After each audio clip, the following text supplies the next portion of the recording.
Hello good morning, नमस्कार, आदाब। एक बार फिर से आप सबका स्वागत है वाईफाई स्टडी स्टूडियोज चैनल पे, which is a part of Unacademy. Well, शुरुआत करते हैं यहाँ पे टॉपिक की। आज का जो आपका टॉपिक है वो ओशियन के बेसिस पे काफ़ी सारे क्वेश्चंस हैं, उनको हम लोग डिस्कस करने जा रहे हैं। और अगर आपने सैटरडे का क्लास नहीं देखा है जिसमें फर्स्ट इन इंडिया पढ़ाया गया है, प्लीज़ उसको एक बार से देख जरूर लीजिएगा, इंपॉर्टेंट सेशन है। इसके अलावा 7 बजे जो बच्चे करंट अफेयर्स नहीं कर रहे हैं, जिनको बड़ा मज़ा आ रहा है, वो आराम से पढ़े हुए हैं, सुबह में नींद निकलती है ना, देन ग्रो अप गाइज। ठीक है। दूसरा, आपका जो वीकली यहाँ पे इस वीक में स्टार्ट होने जा रहा है दोपहर में 2 बजे, वो है लूसेंट की पॉलिटी।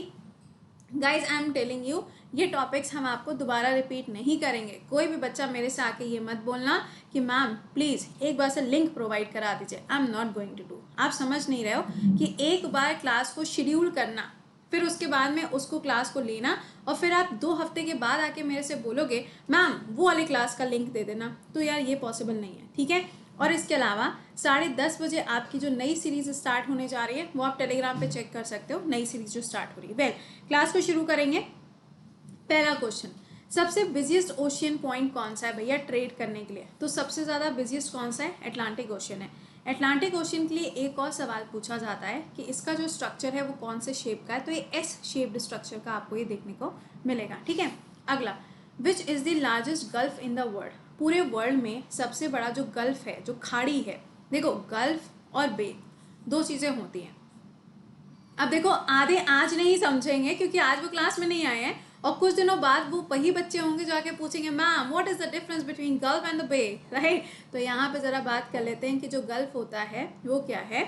एक ऐसी वाटर बॉडी जिसके 3 तरफ आपको लैंड मास मिलेगा, और अगर हम बे की बात करते हैं तो वो भी ऐसे ही होता है, लेकिन वो ओशियन के साथ में कनेक्ट होता है। ये किसके साथ में कनेक्ट होगा? ये सी के साथ में कनेक्ट होगा। तो सबसे बड़ा जो गल्फ है वो कौन सा हो जाएगा? गल्फ ऑफ मैक्सिको, मैक्सिको की खाड़ी। अगला, which country has the longest coast line?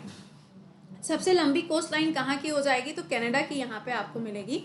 और ये ध्यान रखिएगा, इंडिया में अगर देखा जाए तो इंडिया में गुजरात की कोस्ट लाइन सबसे लंबी है, और दूसरा जो है वेस्ट बंगाल और गोवा, इनकी कोस्ट लाइन छोटे छोटे एरियाज आपको मिलते हैं इनकी कोस्ट लाइन पे। अगला बताइए, गुंटानामो बे ये कहाँ पर है? कहीं यहाँ पहली बार नाम ही सुना है। ये क्यूबा के अंदर है। क्यूबा को क्या बोला जाता है आप जानते ही हैं, इसको sugar bowl of the world बोला जाता है, तो इसको भी थोड़ा सा ध्यान रखिएगा। ठीक है ना। अच्छा, दूसरा क्वेश्चन यहाँ पे क्या है, कौन सा ऐसा ओशियन है जो यहाँ पे 50% total water of the planet को होल्ड करता है? तो इसका आंसर क्या हो जाएगा? सिंपल सा क्वेश्चन इसका है और इजी सा आंसर है, पैसिफिक ओशियन, प्रशांत महासागर इसका करेक्ट आंसर बनेगा। अगर हम पैसिफिक ओशियन की बात करते हैं तो ये ध्यान रखिएगा कि अगर सपोज क्वेश्चन पूछा गया कि सबसे बड़ा ओशियन कौन सा है, आप आंसर मार्क कर लोगे, यही हो जाएगा। अगर पूछा जाता है कि मरियाना ट्रेंच कहाँ पर है, आप आंसर मार्क कर लोगे क्योंकि वो भी यहीं पर है। अगर पूछा गया रिंग ऑफ फायर का है, वो भी यहीं पर है। अगर कहा जाता है मरियाना ट्रेंच जो है उसका दूसरा नाम क्या है? चैलेंजर्स डीप है। ठीक है। अगला सवाल, कौन सा ऐसा ओशियन है जहाँ पे आपको सबसे ज़्यादा कोरल लीव्स मिलते हैं? जो एरिया जितना ज़्यादा बड़ा है वहाँ पे उतने ज़्यादा कोरल लीव्स होंगे, सिंपल सी बात है। तो इसका आंसर क्या है? Pacific Ocean is the right answer. अगला, where is the deepest part of world's ocean located? पूरे विश्व का सबसे जो डीपेस्ट पार्ट है वो कहाँ पर है? पैसिफिक ओशियन के अंदर है, जो मैंने अभी आपको बताया, मरियाना ट्रेंच। अगर पूरे वर्ल्ड की सबसे डीपेस्ट लेक पूछी जाएगी तो कौन सी है? लेक बेकार है। क्यों बता रहे हैं? क्योंकि ये बेकार लेक नहीं है, बेकार लेक जो है ये डीपेस्ट है, लेकिन यहाँ पे रशिया ने अभी क्या किया, अपना एक टेलीस्कोप लगाया। क्या किया? एक टेलीस्कोप लगाया। अगला, which is referred to as pirates LA because of increase number of the pirates activities in it? कौन सी जगह है जहाँ पे बहुत ज़्यादा समुद्री लुटेरे देखने को मिल रहे हैं? Gulf of Aden. ये कहाँ पर है? जहाँ पर आपको यमन की लोकेशन मिलती है ना, यमन के जस्ट बगल में आपको ये लोकेशन मिलती है, जहाँ पे आपको सना मिलेगी। सना लड़की का नाम नहीं है, Sanaa is a capital of Yemen. ठीक है, पता चला सोचने ओ माय गॉड सना मिलेगी। ठीक है, वहीं पे आपको इसकी लोकेशन मिलती है, बिल्कुल इसके वेस्टर्न साइड पे। अगला, the land near which consider at the lowest point on the land on earth, answer क्या हो जाएगा? Dead Sea is the right answer. अगला, which of the following country does not have the coast line with Arabian sea? Answer देखो यहाँ पे क्या होगा, 4 option लिखे, Afghanistan is the right answer. Next है the ocean cover of the surface of the earth. Simple सी बात है, ओशियन कवर पूछा जा रहा है, 70% है। क्या आप मुझे कमेंट बॉक्स में आंसर करके बताओगे कि अर्थ का जो लैंड मास है वो कितना है? आंसर करके बताइए। अगला, the sea bed sloping gradually and bordering the continent is known as, क्या कहते हैं इसको हम? कॉन्टिनेंटल शेल्फ के नाम से इसको जाना जाता है। जैसे कि मानो ये कोई लैंड है, ये कोई कोस्ट है, मान लो कोई बीच है ना, गोवा वाला ये बीच है, यहीं पे ये जो कोस्ट लाइन आपको मिल रही है, इधर की तरफ ओशियन है, इधर की तरफ लैंड है, यहाँ पे लोग बैठे हुए हैं, ये देखो गोलू है, ये है गोली, दोनों लोग यहाँ बैठे हुए हैं। तो ये जो एरिया ना, यहाँ से जैसे जैसे नीचे की तरफ जाते जाओगे तो ये क्या हो जाता है? कॉन्टिनेंटल शेल्फ और स्लोप, दो चीजें आपको देखने को मिलती हैं। अगला, द सुएज कैनाल किसको कनेक्ट करेगा? मेडिटेरियन सी को कनेक्ट करता है। अगला है Sargasso sea is a part of, Sargasso sea किसका पार्ट है? तो इसका आंसर हो जाएगा नॉर्थ अटलांटिक ओशन का ये पार्ट है। और ये ध्यान रखिएगा, ये आपको कहाँ मिलेगा? मैक्सिको की खाड़ी के जस्ट ऊपर आपको इसकी लोकेशन मिलती है। अगला, पैनामा कैनाल, पहले तो ये जानते हैं कि ये बना कब है? 1914 में बना है। क्वेश्चन में पूछा जा रहा है कि ये जो है ये पैसिफिक ओशन और अटलांटिक ओशन को आपस में क्या करता है? जोड़ने का काम करता है। तो यहाँ पे पूछा रहा है कौन सी कंट्री है वहाँ पे बीच में, तो आंसर हो जाएगा निकारागा गोवा। कौन सा है? निकारागा गोवा। अगला, कौन सी ऐसी स्टेट है जो यहाँ पर यूके को और फ्रांस को भाई अलग अलग करती है? कौन सी है? स्ट्रेट ऑफ डोवर है। एक तरफ आप देखेंगे तो क्या मिलेगा? इंग्लिश चैनल, एक तरफ देखोगे तो आपको मिलेगा नॉर्थ सी। इन दोनों के बीच में क्या है? स्ट्रेट ऑफ डोवर है। अगला, which is the smallest ocean of the world, पूरे विश्व का सबसे छोटा कौन सा हो जाएगा? आर्कटिक। और इसकी लोकेशन कहाँ है? रशिया के जस्ट ऊपर आपको इसकी लोकेशन मिलती है। अगला, द कैनाल जो बाल्टिक सी को नॉर्थ सी से जोड़ता है, बाल्टिक सी मालूम है ना, जो फिनलैंड और नॉर्वे स्वीडन का एरिया ना, उधर की तरफ पे जो है। अच्छा, आंसर क्या है? कील कैनाल। ये बहुत ज़्यादा पूछा जाता है, एक्चुअली यूपीएससी का तो फेवरेट वाला है। अगला, कौन सा ऐसा ओशन है जो कि अफ्रीका और ऑस्ट्रेलिया के बीच में है? तो इसका आंसर हो जाएगा हिंद महासागर, इंडियन ओशन।